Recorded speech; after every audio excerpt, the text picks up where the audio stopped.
Canada continues to remain a hotbed for Khalistani terrorists, as Justin Trudeau says mum on the nefarious terror plot and secessionist activities that take place on Canadian soil every day. From threats issued against our diplomats to Khalistani rallies being held, as well as designated terrorists roaming scot-free on Canadian soil, the Trudeau administration's inaction remains a bone of contention. But that is not all. Hindu temples are being vandalized in Brampton and Surrey and Windsor by Khalistanis who peddle hate and secessionist propaganda. In the latest, a man has been arrested in the case of vandalism of 2 Hindu temples in the city of Surrey in Canada's British Columbia province. Meanwhile, even as the Canadian government under Trudeau turns a blind eye to Khalistani activities and defends, quote-unquote, the freedom of peaceful protest, External Affairs Minister Dr. S. Jaishankar has called out the misuse of freedom of speech and expression to incite violence and Canada's double standards. Let's in fact listen into this. Canada will always defend freedom of expression, freedom of conscience, freedom of peaceful protest. That's something that's extremely important to us. We don't need to learn from other people what freedom of speech is about. But we can tell people this: we don't think freedom of speech extends to incitement to violence. That to us is misuse of freedom. It's not a defense of freedom. And I always ask people one question: how would you react if you were in my shoes? If it was your diplomats, your embassies, your people, what would be your reaction? Ambassador Bhaspati Mukherjee, former diplomat, with us on the show. Sumit Peer, senior political commentator, also joins us on the program. Mr. Rajesh Johri, senior journalist, also is with us on the program. Last but not the least, Colonel J.S. Sodhi, foreign affairs expert, with us on the program as well. Ambassador Mukherjee, I'll ask the same question that Dr. S. Jaishankar is asking of Canada. What would you do if something similar was done to your people in India? What would you do as a diplomat if something like this was orchestrated against your kind in the country of India? These are the questions that Justin Trudeau needs to answer. When he made those silly and unnecessary and unsubstantiated comments in the parliament, he not only accused India, not only did he lie, but he also brought upon a major threat, a major concern for all Indians who have been living peacefully in Canada, contributing to their GDP and making that country inhabitable for people from outside. Well, you're very right. I'm very proud of Dr. Jaishankar's response. Basically, Dr. Jaishankar spoke for the whole of India when he made that comment, because anybody who has any knowledge of political science and international relations would know that freedom comes with responsibility. So therefore, freedom of speech, which we also enjoy in India fully, maybe more so than in Canada, does not involve incitement to hate, incitement to violence, etc. And as he rightfully pointed out, as an external affairs minister, what on earth is he supposed to do if there are these messages splashed all across Canada, asking for the assassination of our High Commissioner, asking for the assassination of our Consul General, asking for hate against certain sections of the Indian diaspora there? There is no other option but for India to condemn these kind of incitements which are being made in Canada at the highest level. So I would actually say, Vineet, that we haven't done enough. We have suspended visas and we have asked them to downgrade their strength to our level. I think if they continue in this train, we will have to think of other measures. For instance, as an example, they have too many trade offices in India. We don't have anything to compare with the number of trade offices they have all over this vast motherland of ours. We should ask them to shut down their trade offices. That would be the best, because like most of these Goras, these are nation of shopkeepers descended from the Brits, the original nation of shopkeepers. Cut off their trade mission, tell them to withdraw their trade mission. We can't do trade with such people unless their own people find the political will to bring this government down and put in place a government that is sensible and that can manage their relations with India. We are not going to be treated here like some banana republic or like some second-class state that the Canadian Prime Minister can tell our Prime Minister what to do, how to behave, make accusations which are unfounded, not share allegations, then run like a little brother to his big brother across the border and say, big brother, please try and frighten these Indians because they're not listening to me. It doesn't work like that anymore. It doesn't work like that anymore at all. That is why they have responded to Ambassador Deepak Bohra's allegations about cocaine in his aircraft. Why did they do that? They could have just said that it's nonsense, that they've given out a detailed press statement. Why? You have to ask yourself also that question, Vineet. They are highly sensitive to freedom of speech coming from India.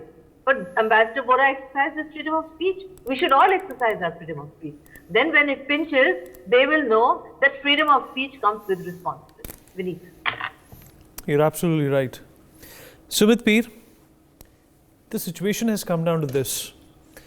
Does it remind you of what happened to our Kashmiri Pandit brothers in Jammu and Kashmir also in the early 90s? Isn't this the same scenario, the same environment that Justin Trudeau and his irresponsible behavior is facilitating in Canada at this point in time? What should India do? I guess, we have spoken about a disproportionate response, Sumit. We have to come up with that. If this is, the call of diplomacy, then we have to end all diplomatic ties with Canada, because otherwise they will not understand the gravity of the situation. Obviously, Justin Trudeau is living in a bubble in which his own political interests outweigh the interests of citizens who have given their sweat and blood to the country of Canada and who are of Indian origin. Vinny, thank you for having me on your show. In fact, the point, what we are seeing right now is what we have been predicting on news.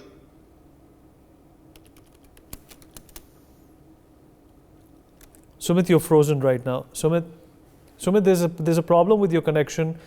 We'll have to come back to you. Let me rope in Colonel Sodhi into this conversation now. Colonel Sodhi, this is a disaster for Canada, and this is obviously a disaster for India-Canada relationship as well. Our embassy was attacked in the United Kingdom in London, and India, of course, very quickly and very swiftly responded with some measures in the capital city by removing barricades outside of the UK High Commission. Now our citizens or Indian origin Canadians are being threatened, Hindus are being threatened in Canada by these Khalistani groups, and India needs to respond. The Canadian government doesn't seem to be doing enough. They never did enough when it came to the Kanishka crash. They never did much when our diplomats were threatened. They never did much when a parade was made out of our former Prime Minister's assassination in 1985. In 1984, I beg your pardon. What do you make of the situation that India is in the midst of right now, and what would be the appropriate response? Jai Hind, Vinny. It's my honor to be on a news channel and a privilege to be with the esteemed co-panelists. First of all, my salute and respect to the government of India, whose relentless and persistent diplomatic offensive on Canada has resulted in the arrest of the first person for vandalizing two Hindu temples in Canada. This is a small baby step which Canada has taken, and it is a much delayed action. Had Canada acted on the reports and inputs being given by the government of India since last 3-4 years, and much beyond than that also, such incidents would not have happened. But Canada, since 1980, when Pierre Trudeau, the father of the Prime Minister Justin Trudeau, came to power, since 1980, he has been giving asylum to the terrorists, not only the Khalistani terrorists, but the jihadis, the LTT terrorists of Sri Lanka. Every possible terrorist in the world is getting asylum in Canada. I would request your viewers, whenever they have time, they should read this book, Cold Terror, How Canada Exports Terrorism by Stuart Bell, which very beautifully brings out how Canada has become the second epicenter of terrorism. The first, of course, we all know is Pakistan. Having said that, Vineet, the fact remains that the government of India since 1980 has been telling the Canadian government to take action, but the Canadian government has, for political reasons, not taken action. Through your esteemed channel, I would urge Justin Trudeau to introspect into the past history of Myanmar, which was earlier called Burma. In 1947, Aung San, a famous politician of Burma, who's the father of the present politician Aung San Suu Kyi, said in a statement that if the unity and diversity of Burma is played with, it will result in merry hell for Burma. It will sink, never to recover. Next year, 1948, Burma got independence and he was shot dead few days before that. From 48-62, they had a democratic government, but in 62, everything changed in Burma when the military junta came and they played havoc with the unity and diversity of Burma. As a result, till today, Burma is in chaos. The same thing will be repeated in Canada if for his vote bank, if for petty politics, Justin Trudeau is pitting one religion against the other, not taking action on people who are desecrating the Hindu temples or using the Canadian soil to launch a war against India. The day is not far when Canada will be worse than Burma, it will be worse than Pakistan. Absolutely right. Sumit Peer, the Americans understand India's position. The Americans definitely understand that without India, their ambitions to take care of China or even take care of Taiwan for that matter are not going to fructify. And just for the sake of Canada, the Americans are not going to, anger India. But the fact of the matter is that the international community by and far has been silent on what's going on in Canada and how Khalistanis have been able to peddle their agendas with the local government supporting it left, right and center. Vinay, the problem is that it's the skin color which matters. I mean, unfortunately, that has been the history of the world. White, brown, yellow and black. So we are classified as the brown colors individuals. So the white man makes the rules, he implies the rules, he judges the rules, and he changes the rules when it is politically convenient to him. He amends the rules because it suits my political interest today. From the Kanishka's episode to today, Canada was and will be a heaven for terrorists. Unfortunately, because Canadians are white and there's a white man who has always ruled Canada, they have been keeping silent or closing one eye to it. Because this is not a Saddam Hussein where you could go and say they have weapons of mass destruction. You could go inside Pakistan and take out Osama bin Laden, very good, no problems on that. You could take out Qasem Soleimani because you think he's a threat to your security. But what about these Khalistanis and Jihadis, and what about the K2 desk of Pakistan working independently in China? And let me tell you, we need today, it is Istanbul, it's Dubai, it's Canada, or it is Islamabad. Pakistan's ISI can operate seamlessly in all these four places at the same ease what it can do in possibly in Rawalpindi. So with these things happening and these perpetrators and terrorists getting a constant havoc, the biggest problem is Pakistani diaspora. What do? They've started these madrasas. With the madrasas, they get the students there. ISI does that. And when you pass out from a madrasa, you're given 97% marks. So what happens? You get an admission in a top-notch University of Canada at a very, very minimalistic fees or complete fees waiver. You graduate. Then when you graduate, you try to get a government job. Systematically, Pakistan's ISI has infiltrated every department of Canada and Canadian government through these, homegrown jihadis. Second is Khalistanis are one step ahead. They have got into the government itself. Because Jagmeet Singh is literally the part of the government. So look how beautifully K2 desk of Pakistan has been able to make Canada its playing ground. One, through these madrasa, university, and then government. Secondly, directly politics through Jagmeet Singh and this Khalistani Defense Minister of Canada. So if you look at the combination, and then if you look at the murder of Karima Baloch, nobody to be found. Ripu Daman Singh Malik, nobody to be found.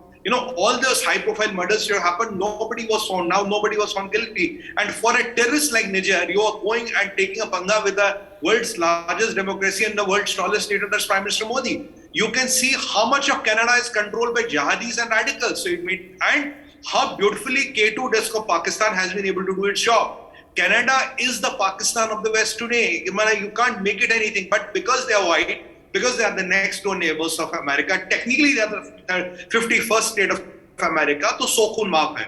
Let's not talk about them, let's close the one eye. I'm telling you, if this was a Middle Eastern country, don't you think Americans would have bombed them? They would have bombed them by now. If you are bombed since last 70 years, 53 times. But Sumit, why do you think Justin Trudeau hasn't made a statement after this vandalism? Do you think if something like this happened on a Gurdwara or if something like this happened to a masjid, he would be the first one to respond? Of course, he would have been the first one to respond because he believes, Vinit, if I can be direct with you. A lot of people, I can't quote, say that before 2014, first it was KGB, then it was CIA who was running India through proxies. Now it is only after 2014 India is run by Indian. So they did not anticipate this kind of a response. They did not anticipate this kind of thing. The image of the India and the way India used to react before 2013 is because the political masters of that time used to dictate the terms to our diplomats. This is what you have to say. So, and Hindus, unfortunately, a Hindu has to always sacrifice of being a Hindu. Hindu has to always hide his faith. Hindu cannot wear a tilak. He cannot wear a moli. Everything what a Hindu will do is seen as communal and will be seen as divisive politics. So if a Hindu temple is attacked, it's okay. It doesn't matter. But if a mosque is attacked, then there's a problem. If a Gurdwara will be attacked, there will be a problem. But it's a Hindu problem and it's a Hindus. It's okay. Chalta hai. Koi baat nahi. Sab theek. That is a notion, Vinny. Mr. Johri, is our softness being mistaken for complacency by Canada? And if so, what is the recourse that we need to exercise?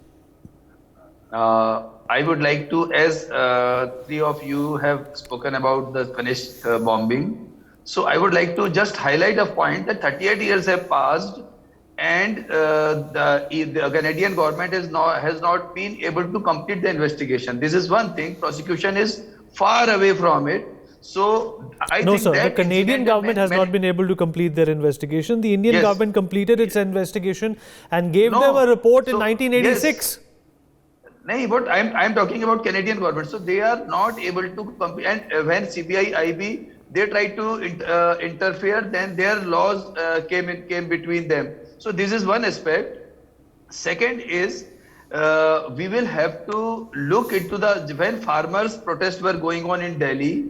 I think if the government had done, because there were enough evidence regarding the role of Canadian forces behind those farmers' protests. So if we had acted appropriately at that time, I think such conditions could not prevail there. And lastly, I would like to highlight a fact of how Khalistanis are controlling Canada because of two major reasons.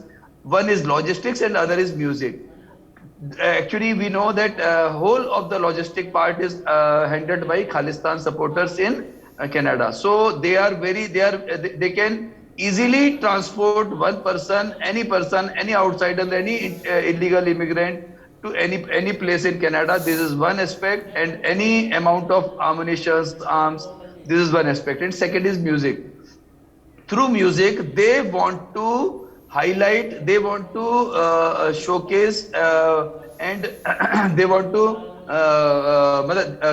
whether it is Sidhu Moosewala in Punjab or the Shubh in Canada. So they always talk about gang war. They always try to highlight and to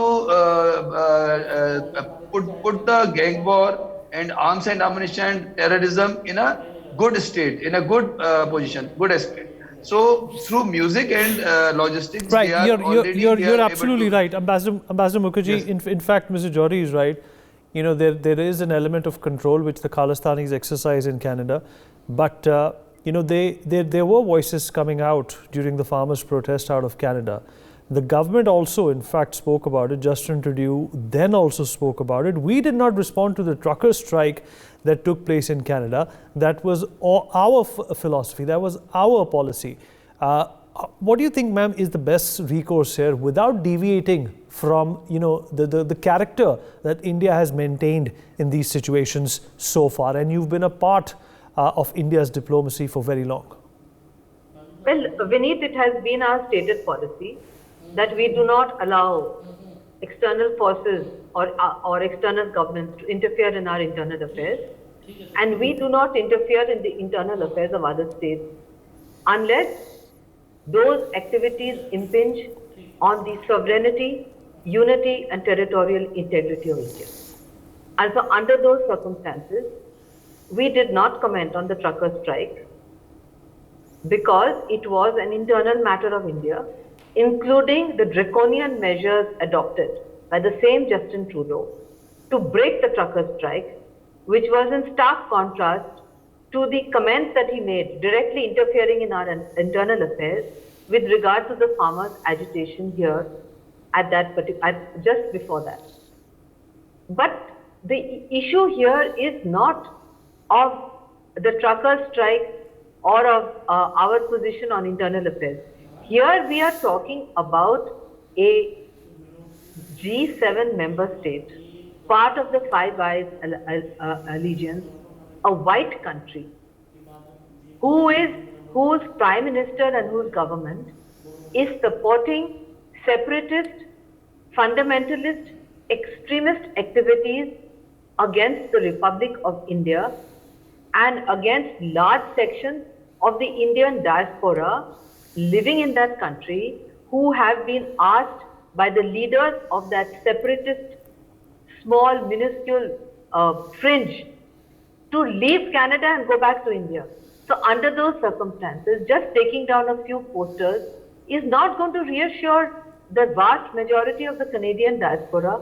It's not going to reassure our diplomats and other staff there, and it's certainly not going to reassure the government of India. We would like to see concrete steps taken so that the Khalistanis there, minuscule minority as they are told firmly by the Canadian authorities that they will no longer tolerate these kind of activities which are driving fear into the minds of the Indian diaspora and which will ultimately impact the Canadian economy, because students will stop going there.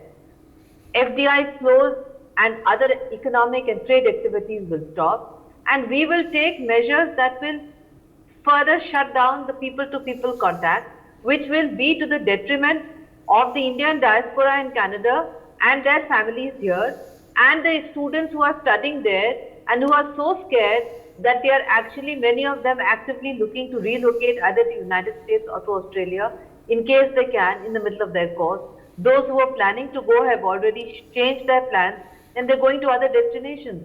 The results of all this, Vineet, will be very, very clear 3 to 6 months down the road. And as I said, if the government shuts down some of their trade missions, because they have a humongous number of trade missions, and we don't know whether they are doing trade or they are doing espionage. We don't know anything. We don't know how many people are there. We don't know whether they are diplomats there or they are the intelligence agents. They are telling us that we have murdered somebody on their soil.